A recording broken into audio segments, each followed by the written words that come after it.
Hello my dear student, कुछ ही दिनों में एग्ज़ाम होने वाला है। आप लोग की तैयारी भी बहुत बढ़िया चल रही होगी।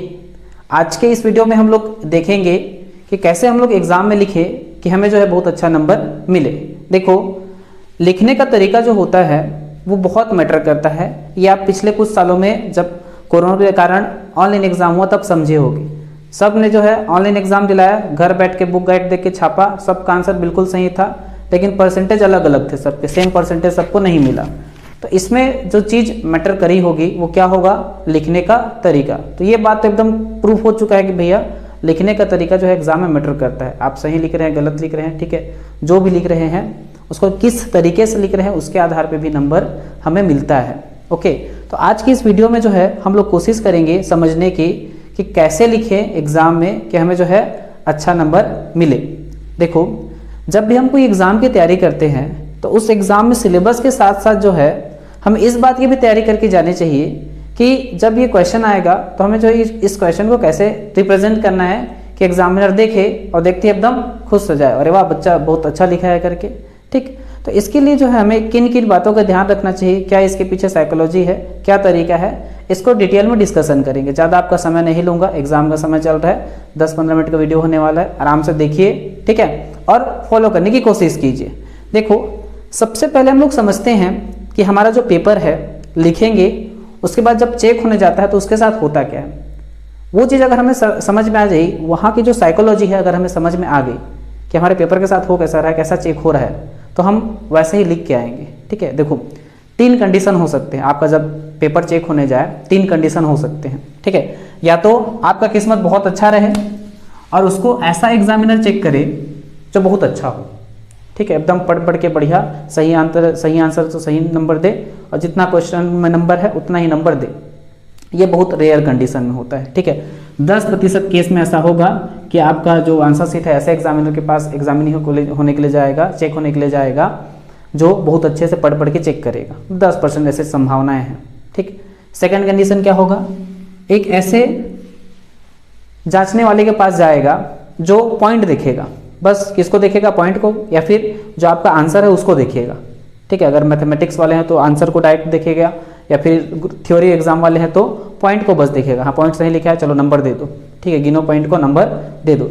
एक ऐसा एग्जामिनर आपको मिलेगा जो आपको आंसर शीट चेक करेगा। इसकी संभावनाएं जो है अधिकतर होती हैं। बहुत सारे एग्जामिनर का जो माइंड सेटअप होता है ऐसा ही रहता है। ठीक है, उनके दिमाग में चल रहा होता है भैया मेरे को इतना पेपर चेक करने में इतना पैसा मिलने वाला है। ठीक है, तो उनके दिमाग में यही चल रहा होता है कि जितना जल्दी हो सके मैं बहुत ज़्यादा पेपर चेक करूँ, मेरे अकाउंट में बहुत सारा पैसा आ जाए करके। ठीक, थर्ड ऐसे लोग होते हैं, ठीक है, जो पेज भी गिनते हैं। थ्योरी एग्जाम में 10 नंबर का है क्वेश्चन तो 10 पेज लिखा है कि नहीं, या 5 नंबर का है क्वेश्चन तो 5 पेज लिखा है कि नहीं, ऐसे भी एग्जामिनर होते हैं कुछ।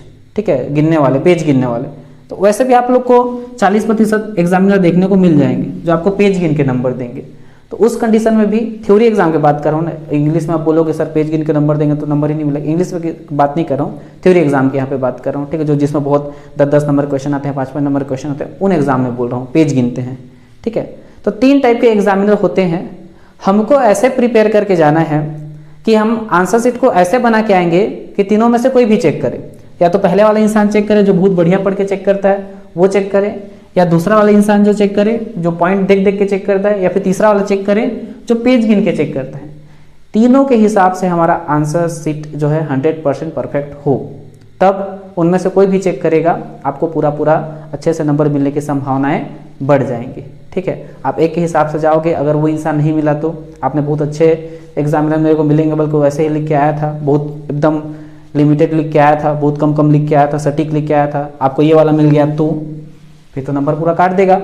ठीक है, तो हमें जो है ऐसा लिख के आना है, तीनों में से कोई भी मिले हमें जो है वो देख के खुश हो जाएगा और नंबर देने की पूरी कोशिश करेगा। ठीक है, ओके, देखो इतना करने के लिए सबसे पहले बता दूं, ठीक है, कि आपका पढ़ाई करना और प्रैक्टिस करना बहुत जरूरी है। अगर आप पढ़ाई नहीं करोगे और प्रैक्टिस नहीं करोगे और सोचोगे सर आप जैसा तरीका बताए हैं वैसे हम लोग लिख के आएंगे, तो पॉसिबल ही नहीं है। बिना पढ़ाई किए, बिना प्रैक्टिस किए आप मैं अभी जैसा बताने वाला हूँ वैसे लिख के आए, इसकी संभावनाएं नहीं है। ठीक है, तो पढ़ना तो पड़ेगा भैया, प्रैक्टिस तो करना पड़ेगा। ठीक, हाँ, इस वीडियो के आखिरी में जो है, इस वीडियो के डिस्क्रिप्शन बॉक्स में जो है मैं आपको एक लिंक दूंगा, उस लिंक के माध्यम से आप कुछ एक आंसर सीट देखने को मिलेंगे, ठीक है, मेरे स्टूडेंट द्वारा लिखे गए हैं आंसर सीट, देखेंगे कि कितने बढ़िया तरीके से लिखा जाता है। आप उसमें राइटिंग पे ज़्यादा फोकस मत कीजिए, ठीक है, राइटिंग ज़्यादा मैटर नहीं करता, आपका आंसर सीट कितना साफ सुथरा है, कितना एक्यूरेट है, सभी चीज़ें सही सही जगह पे हैं, पॉइंट सभी दिख रहे हैं कि नहीं, ये सारी चीज़ें मैटर करते हैं। और भी बहुत सारी चीज़ें हम लोग डिस्कस करने वाले हैं इस वीडियो में, क्या क्या चीज़ें मैटर करती हैं। चलिए बिना देरी के स्टार्ट करते हैं, ठीक है, कि क्या क्या चीज़ें जो है आपको ध्यान में रखनी है। ओके, देखो, जब भी आप एग्ज़ाम दिलाने जाएंगे, एग्ज़ाम हॉल में बैठे, क्वेश्चन पेपर आपके सामने आया, क्वेश्चन को देखते ही बनाना शुरू नहीं करना है धड़ाधड़, अरे ये क्वेश्चन मेरे को आता है, बनाना शुरू नहीं करना है, ठीक। क्वेश्चन देखे, 10 सेकंड 20 सेकंड का पॉज लीजिए, बहुत होता है 10 सेकंड 20 सेकंड, सुनने में कम लगता है, सेकंड बोल रहे हो सर, बहुत होता है 10 सेकंड, पॉज लीजिए, उस क्वेश्चन के बारे में सोचिए, उस क्वेश्चन में क्या क्या टॉपिक है, का कितना पेज उसमें जा सकता है आंसर, कितना वर्डिंग है उसमें, ठीक है, कहाँ कहाँ पे कौन कौन सा टॉपिक आएगा, एक पूरा प्लान बना लीजिए, ऐसा कि लिखने से पहले आपके दिमाग में वो आंसर सीट आपको दिखना चाहिए कि मेरा आंसर सीट ऐसा दिख रहा है करके। लिखने के बाद वो जब चीज़ आपके ब्रेन में छप जाएगा ना, तो हमारा हाथ जो है फिर उसको फोटोकॉपी करने में जुट जाएगा। अगर उसको हाथ को पता ही नहीं है मेरे को लिखना क्या है, कितना पॉइंट में क्या लिखना है, कितना पॉइंट में क्या लिखना है, पता ही नहीं है अपने हाथ को, तो लिखता चला जाएगा, वो लिखता चला जाएगा। पहले से प्लानिंग बन गया आपके ब्रेन में, ठीक है, कि इतना पॉइंट इस पेज में आएगा, इतना पॉइंट इस पेज में आएगा। ये किससे होगा? ये प्रैक्टिस से होगा। जब आप पढ़ रहे होंगे, एग्जाम की तैयारी कर रहे होंगे, तो क्वेश्चन वाइज तैयारी करेंगे, तो ये क्वेश्चन आएगा तो इतना पॉइंट बनेगा, इतना पेज बनेगा, ठीक है, इसमें ये पॉइंट मेरे को अच्छे से लिखने हैं करके, इसका प्रैक्टिस करना है। साथ ही साथ आपको 2 पेन में तो लिखना जरूरी है भैया, ठीक है, एक ब्लैक और ब्लू, जितने भी हेडिंग होंगे उसको तो ब्लैक में लिखना है, और ब्लू में जितने भी आपका आंसर है वो उसको लिखना है, ठीक है। कोशिश कीजिए कि आप एग्ज़ाम में नया पेन यूज करने से बचें। पहले से जो है आप 3-4 पेन यूज टू हो जाइए उससे, ठीक है, क्योंकि नया में थोड़ा सा क्या होता है, अच्छा नहीं चलता, ठीक है, मज़ा नहीं आता लिखने में। जब थोड़ा सा चल जा रहा था तो अच्छा आता है। एग्जाम में नया पेन हम लोग जोश में लेके चले जाते हैं, आज तो पूरा छाप के आएंगे करके, ठीक है, नया पेन यूज़ नहीं करना है वहाँ पे। और भी क्या क्या बातें हैं, चलो एक एक करके डिस्कस करते हैं, ठीक।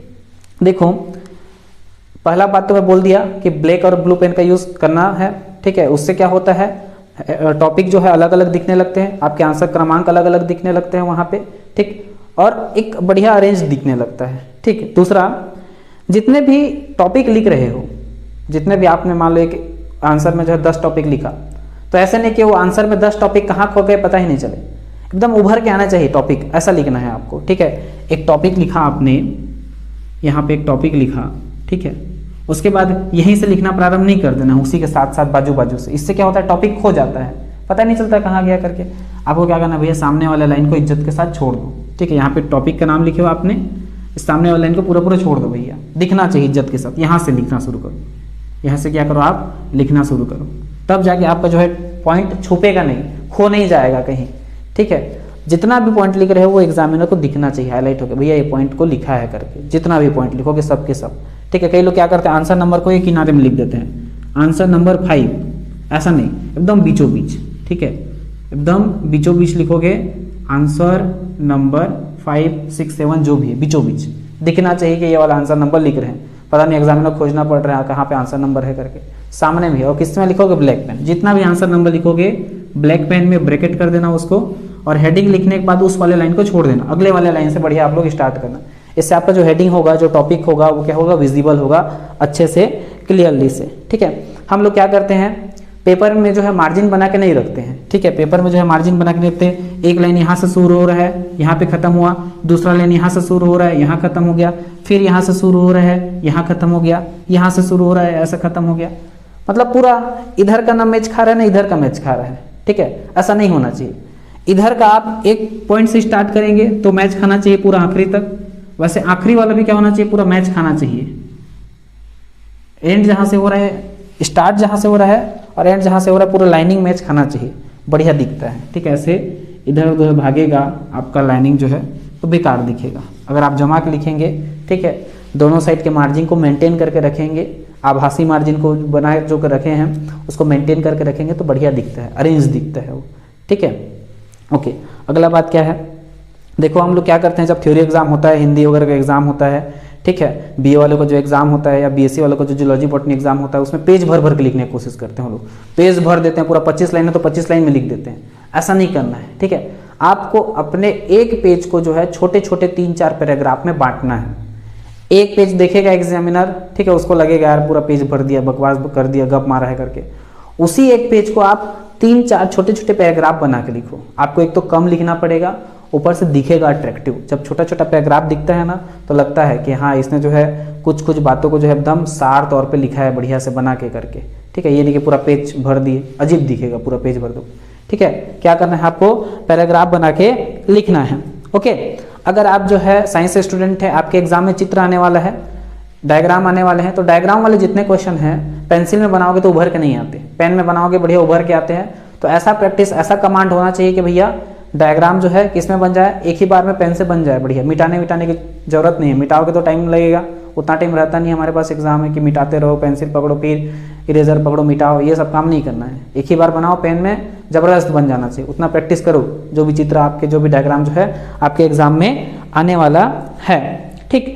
अब देखो, अगर आपको सभी प्रश्न को सॉल्व करना है, एग्जाम आपका मोटिव क्या है, जितना क्वेश्चन आया सबको सॉल्व करना है करके, ठीक है, तब आपको जो है हैबिट बनानी पड़ेगी कि एक पेज को लिखने में आपको 5 से 6 मिनट लगे। 5 से 6 मिनट अगर में आप एक पेज लिख पा रहे हो तो मान के चलो आप पूरा क्वेश्चन को अटेम्प्ट कर पाओगे थ्योरी एग्जाम में, ठीक है। गणित फिजिक्स में तो बढ़िया टाइम मिल जाता है, उसमें दिक्कत नहीं ज़्यादा। गणित फिजिक्स केमिस्ट्री हुआ, इंग्लिश हुआ, इसमें टाइम की कमी नहीं रहती। लेकिन बाकी जो एग्जाम होते हैं बीए के, बीकॉम के, जो थ्योरी वाले एग्जाम होते हैं उसमें बहुत ज़्यादा हमें टाइम कंटेंट लगता है। तो ऐसा प्रैक्टिस आपका होना चाहिए कि एक पेज जो लिखते हो आंसर, ठीक है, वो 5 मिनट 6 मिनट में हो जाना चाहिए, क्योंकि मोटा मोटा 1 यूनिट के लिए आपको 35 से 36 मिनट मिलता है, ठीक है। उसी में आपको साइनॉप्सिस भी बनाना है, पूरा आंसर भी लिखना है। तो 7 पेज कम से कम तो लिखोगे, 5-7 पेज थ्योरी एग्जाम में, ठीक है। जब तक आपका हैबिट नहीं रहेगा कि 5 मिनट में एक पेज लिख पाओ, तब तक जो है आप कवर नहीं कर पाओगे पूरा चीज़ को, पूरा कंटेंट को, ठीक है। तो हैबिट थोड़ा सा बनाओ अपना फास्ट लिखने का। और हम लोग करते क्या है, पहला क्वेश्चन को 1 घंटा, राजा है हमारा पहला क्वेश्चन, उसको 1 घंटा देंगे, और बाकी जो 4 क्वेश्चन बच गए, जाके बाकी जो 4 यूनिट बच गए उसको 2 घंटा में निपटाएंगे। ऐसा ना इंसाफी क्यों, पहले क्वेश्चन को 1 घंटा और बाकी क्वेश्चन को आधा घंटा, ठीक है। ऐसा कौन सा बड़ा काम कर दिया पहला क्वेश्चन। शुरू से ही आपका स्पीड वही होना चाहिए जो आखिरी में होता है, शुरू से ही आपका स्पीड वैसा होना चाहिए जो आखिरी में होता है। पहले क्वेश्चन को उतना इज्जत दो जितना आखिरी क्वेश्चन को जितना इज्जत देने वाले हो। शुरू से ही अपना स्पीड बना के रखो, शुरू से ही टारगेट रखो कि मेरा पहला क्वेश्चन जो है इतना टाइम में कंप्लीट कर लेना है। सभी क्वेश्चन को इक्वल टाइम देना है, इक्वल, यानी कि पहला क्वेश्चन को राजा क्वेश्चन बना दो, भर भर के 1.5 घंटा से उसी को लिखे, बाकी फिर टाइम नहीं मिला थोड़ा थोड़ा लिख के आगे। बहुत जन ये गलती करते हैं, ठीक है। आपको सभी क्वेश्चन को इक्वल टाइम देना है, इक्वल टाइम डिवाइड करना है आपको। एग्जाम में बैठते ही सबसे पहले क्वेश्चन पेपर 10 मिनट पहले मिलता है तो वही डिसाइड कर लो, मेरे को ये क्वेश्चन इतना टाइम में बनाना है करके खत्म कर, यहाँ पे करना है, ठीक है। ओके, चलिए आगे देखते हैं। देखो, जितने भी लॉन्ग क्वेश्चन होते हैं, 10 नंबर वाले क्वेश्चन होते हैं, उसमें आपको साइनॉप्सिस बनाना कंपलसरी है, ठीक है। साइनॉप्सिस बना के, रूपरेखा बना के लिखेंगे, बढ़िया प्रस्तावना बनाएंगे, उनके अंदर जो पॉइंट आते हैं उनको बनाएंगे। उसके बाद नीचे में जो है आप उपसंहार लिखेंगे, डिस्कस, या फिर संदर्भित ग्रंथ, किस ग्रंथ से, किस पुस्तक से आपने लिया है, रेफरेंस मटेरियल लिखेंगे। तो वो जो तरीका होता है आंसर देने का, बहुत बढ़िया तरीका होता है। आप पहले साइनॉप्सिस बनाइए, अपने आंसर में आपको क्या क्या बताना है, फिर उस पॉइंट को जो है आने वाले पेज में बताते जाइए एक एक करके। थ्योरी एग्जाम में जो बड़े क्वेश्चन आते हैं 10 नंबर के, उनको ऐसे ही आपको अटेम्प्ट करना है। खासकर हिंदी में बच्चे सीधा आंसर लिखना शुरू कर देते हैं, ठीक है, सीधा ही आंसर लिखना शुरू कर देते हैं। ऊपर से पूरा गाइड पढ़ के जाते हैं हिंदी के लिए, बुक तो देखे नहीं रहते हिंदी का कभी। हिंदी का अगर आपको बहुत अच्छा नंबर लाना है तो सबसे पहला चीज़ कि जितना भी लिखोगे बुक का लिखना, ठीक है। बुक उसका ज़्यादा महंगा नहीं आता, खरीद लेना या फिर लाइब्रेरी से निकाल लेना। साहित्यिक शब्दों का उपयोग करोगे तभी आपको हिंदी में नंबर मिलेगा, ठीक है। ऐसा होता है हिंदी हमारी मातृभाषा, इसको क्या पढ़ के जाना, कुछ भी गप मार के आ जाएंगे, ऐसा कहानी होता है। ऐसा कहानी बिल्कुल मत करना। साहित्यिक भाषा का, बुक की भाषा का पॉइंट टू पॉइंट साइनॉप्सिस बना के लिखना, तभी जाके हिंदी में नंबर मिलेगा, नहीं तो फिर वही कम नंबर आएगा, क्या मतलब, ठीक है। इतना अच्छा तैयारी करके जाते हो आप लोग, ओके।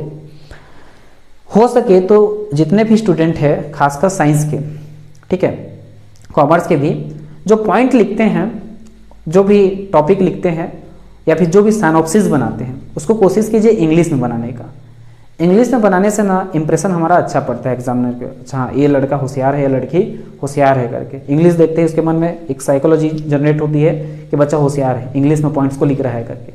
तो कोशिश तो यही करेंगे कि जितना हो सके, जितना संभव हो, कि आप जितने भी पॉइंट लिखेंगे, साइनॉप्सिस में जो भी बातें बताएंगे, सब इंग्लिश में हो। बहुत बढ़िया इंप्रेशन आपका वहाँ पे जनरेट हो जाएगा, ठीक। ओके, आगे क्या क्या बातें हो सकती है। एक घड़ी हमेशा आपके हाथ में तो होना चाहिए भैया, क्यों, कितना बार ऊपर देखते रहोगे और पता चले उस जिस क्लास में आप बैठे उस क्लास का घड़ी नहीं चल रहा हो, कहाँ से फिर आप टाइम मैनेजमेंट करोगे, कहाँ से टाइम डिवाइड करोगे। भगवान के भरोसे रहोगे, एग्जामिनर को कितने बार पूछते रहोगे जो वहाँ पे ड्यूटी कर रहा होगा, वो बोलेगा मैं तेरा टाइम बताने का पैसा नहीं लेता हूँ करके, ठीक है। चुपचाप जो है घड़ी किसी से मांग लो, है तो पहन के जाओ बढ़िया, और खुद का घड़ी रहना चाहिए, ठीक है, ताकि टाइम देखने में आपको ज़्यादा मशक्कत करनी ना पड़े। ओके, हम लोग क्या करते हैं, देखो जनरली इतना दिमाग लगाते हैं कि जब कोई क्वेश्चन हमें नहीं पता होता तो उसके लिए इज्जत के साथ जगह छोड़ देते हैं, जैसे कि इन फ्यूचर हमें याद आ जाएगा तो वहाँ पे उतने ही जगह में लिख देंगे करके, पूरा एग्जैक्ट उतने ही जगह में आ जाए करके, इतना हम लोग कॉन्फिडेंट रहते हैं। ऐसा गलती तो करना ही मत, ठीक है। जो आंसर पता है लिखते जाओ, जगह तो बिल्कुल नहीं छोड़ना है। आगे भले उसको उत्तर क्रमांक ये छूट गया था करके लिख दो, ठीक है। उत्तर क्रमांक 1 के बाद आपको 4 लिखे, 4 के बाद 6 लिखे, उसके बाद आप 2-3 को छोड़ दिए थे तो 2-3 आंसर क्रमांक 2 आंसर क्रमांक 3 करके फिर डाल कर लिख दो, ठीक है। कोई दिक्कत नहीं है, आप बाद में लिखोगे तो कोई दिक्कत नहीं, बीच में छोड़ दोगे और मान लो वहाँ पे थोड़ा सा ही आपने आंसर लिखा तो जगह खाली खाली दिखेगा, और मान लो आपको पूरा आंसर याद आ गया उतना जगह में नहीं आया तो दिक्कत है, ठीक है। तो जगह तो खाली बिल्कुल नहीं छोड़ना है आपको, ठीक। ओके, देखो आपको अभी एग्जाम जो चलता है कॉलेज का, उसमें सबसे बढ़िया चीज़ क्या होता है, आपको प्रिपरेशन करने के लिए छुट्टी मिलता है बढ़िया, ठीक है। हम लोग क्या करते हैं, उस छुट्टी को बढ़िया सा दुरुपयोग करते हैं, ठीक है। बढ़िया पिक्चर देख देंगे एक दिन, अरे आज तो एग्जाम दिला के आया हूँ, बड़ा थक गया हूँ। हम लोग खुद को अनुभव कराते हैं, आज एग्जाम दिला के आया हूँ, बड़ा थक गया हूँ करके, ठीक है। भैया खुद को अनुभव मत दिलाओ, चुपचाप बोलो थक गया है तो सो जा, मोबाइल मत खेल, थक गया है तो सो जा, खुद को बोलो, ठीक है। सो उठ के फिर पढ़ना है, अभी एग्जाम चल रहा है करके। टाइम बहुत क्रूशियल होता है जब एग्जाम चलते रहता है, एक एक दिन जो है बहुत इंपॉर्टेंट होता है, उस टाइम को तो बिल्कुल वेस्ट नहीं करना है आपको, ठीक है। जिस दिन आप एग्जाम दिला के आते हैं, अगर रेस्ट लेना है तो 1-2 घंटे 3 घंटे आराम से सो जाइए, मोबाइल ऑफ करके उठिए, अगले एग्जाम का जो है क्या क्या पढ़ना है, कितना तैयारी करना है, सब चीज़ उसी दिन तैयार कर लीजिए।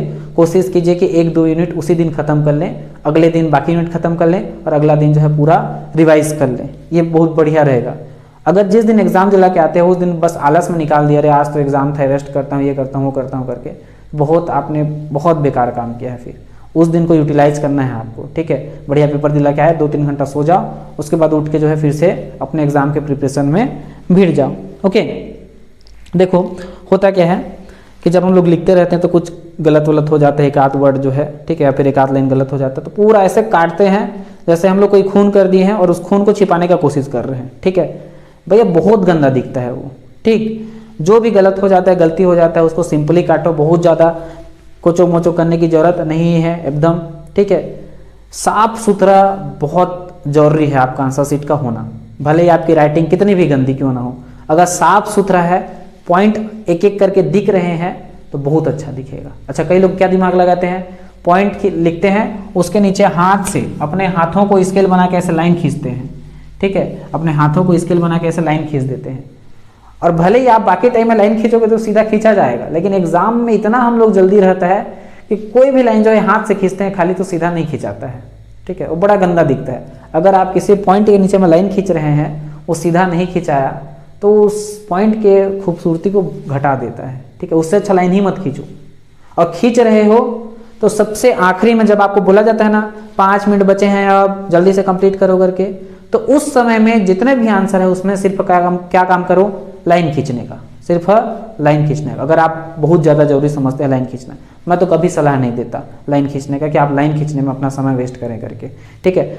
ऐसे ही आप मस्त जगह छोड़ के लिख रहे हैं, ठीक है, पॉइंट आपका दिख रहा है, इसके नीचे में एक लाइन खींच दोगे तो और भरा भरा दिखेगा, क्या मतलब पॉइंट और छुप जाएगा। लाइन मत खींचो, लेकिन फिर भी अगर आपको दिल को तसल्ली नहीं मिलता है, नहीं सर मेरा तो आदत है, मेरा खाना नहीं पचेगा, ठीक है, तब लाइन खींचो, लेकिन आखिरी में जब 5 मिनट बचा रहा होगा तब स्केल से, हाथ से तो बिल्कुल मत खींचना, बड़ा गंदा दिखेगा। कोई लोग ऐसे फूल बना के आते हैं, ठीक है, कई लोग ऐसे डब्बा बना के आते हैं, अलग अलग लोग अलग अलग कारीगरी करते हैं, इतना कारीगरी करने की जरूरत नहीं है। सिंपल सा ब्लैंक छोड़ दो, उसके नीचे को खाली छोड़ दो, साफ सुथरा दिखेगा, और लाइनिंग खींचने का मन है तो स्केल से खींचो आखिरी में अगर टाइम बच रहा है तो, सब आंसर को लिखने के बाद, ठीक। अब देखो जैसे ही एग्जाम आता है ना, क्या होता है, हम लोग एक नया रूटीन बना लेते हैं, ठीक है, कि आज जो है एग्जाम है मैं नहा के जाऊंगा। बाकी दिन तो सुबह नहाते ही नहीं थे, आज एग्जाम है तो मैं सुबह नहा के जाऊंगा, ठीक है, खा के नहीं जाऊंगा, नींद आएगा। भैया एग्जामिनेशन टाइम में कोई भी नया रूटीन अपनाने की बिल्कुल भी ज़रूरत नहीं है। आपका जो डेली रूटीन है, जितने टाइम पे आप खाते हो, नहाते हो, सोते हो, उसी रूटीन को फॉलो करना है आपको, ठीक है। कुछ नया करने की बिल्कुल भी कोशिश नहीं करना है। मैं देखा हूँ बहुत लोग के साथ ये होता है, सुबह नहाते नहीं हैं, ठीक है। एग्जाम में ये रहता है कि नहा के जाना बोल के सुबह सुबह नहा के पहुँच जाते हैं एग्जाम में, वो भी दिक्कत करता है। और कई लोग जो है ऐसा रहता है कि नहाने का आदत रहता है सुबह सुबह, लेकिन आज एग्जाम में बोल के नहाते नहीं, ब्रश तक नहीं करते हैं, ऐसे ही पहुँच जाते हैं मुँह उठा के, ठीक है। सिंपल सा ये होना चाहिए कि नहाना तो जरूरी है भैया, नहा लो, ठीक है, ब्रश व्रश कर लो, बढ़िया खाना वाना खा लो हल्का सा, उसके बाद जाओ, ये बढ़िया तरीका होता है। लेकिन अगर आपका हैबिट ऐसा नहीं है, ठीक है, आप 12 बजे नहाने वाले लोग उसमें से हो, तो एग्जाम दिला के आ जाओ, फिर नहाते रहो, ठीक है। हाँ, बीएससी वालों को तो सुबह हो जाता है, कॉमर्स वालों को दोपहर को होता है, बीए वालों का शाम को होता है, तो बीएससी वालों को ज़्यादा दिक्कत जाता है ये चीज़ जो है, नहाने धोने वाला, खाने वाले जो केस होता है। हाँ, बिना खाए तो मत आना भैया एग्जाम दिलाने, बिल्कुल भी, थोड़ा सा खा के आना, ठीक है। मेरे साथ ये था कि मेरा क्या बन गया था कि जिस दिन मैं ढुकला खा के जाऊँगा उस दिन मेरा पेपर बढ़िया बनेगा, ये मानसिकता बन गई थी, ठीक है। तो सुबह सुबह हमारे घर में 6 बजे से क्या बन जाता था, ढुकला बन जाता था। तो कुछ ना कुछ जो है, मेरा कहने का मतलब क्या है कि खा के जाएं, ठीक है, एकदम खाली पेट मत पहुँच जाओ भैया, खाली पेट दिमाग काम नहीं करता बोलते हैं, ठीक। ओके, इतना ही सफिशियंट है, इतने ही बातों का आप लोग ध्यान रखिए। आप बहुत अच्छा एक आंसर लिख के आ सकते हैं अगर इतने बातों का ध्यान रख लेते हैं, ठीक है। बहुत अच्छा आपका आंसर सिर्फ दिखेगा। और मान के चलिए कि उसको ऐसे दिखाना है आपके आंसर शीट को कि first impression is the last impression. कोई भी एग्जामिनर चेक करने से पहले सिर्फ देखेगा कि कैसे लिखा है करके। अगर देखने में ही आपका इंप्रेशन अच्छा जम गया तो वो ज़्यादा पढ़ने की कोशिश नहीं करेगा, और अगर पढ़ने की कोशिश नहीं करेगा तो उसको आपकी गलती नहीं दिखेगी, गलती नहीं दिखेगी तो नंबर भी नहीं काटेगा, ठीक है। तो पहला इंप्रेशन ऐसा बनाओ, ऐसा दिखाओ अपने आंसर शीट को, देखने वाला एकदम फिदा हो जाए, मोहित हो जाए आपके ऊपर, अरे बच्चा बहुत बेहतरीन लिखा है करके, क्या लिखा है मतलब ही नहीं रहे उससे, बड़ा मज़ा आ जाएगा उसको चेक करने में और आपको अपना रिजल्ट देखने में। सभी को बेस्ट ऑफ लक, बहुत अच्छे से अपना एग्जाम दिलाइए, ठीक है, कड़ी मेहनत कीजिए, दिखा दीजिए घर वालों को कि आप जो है उनका बहुत नाम रोशन कर सकते हैं, उनका सीना चौड़ा कर सकते हैं, ठीक है। एकदम एग्जाम का जब रिजल्ट आए तो आपके मम्मी पापा जो है दोनों हाथों से शाबाश बेटा, शाबाश बेटी आपको बोले। ओके, चलिए फिर मिलते हैं अगले सत्र में नए क्लास के साथ। Okay, tata, take care.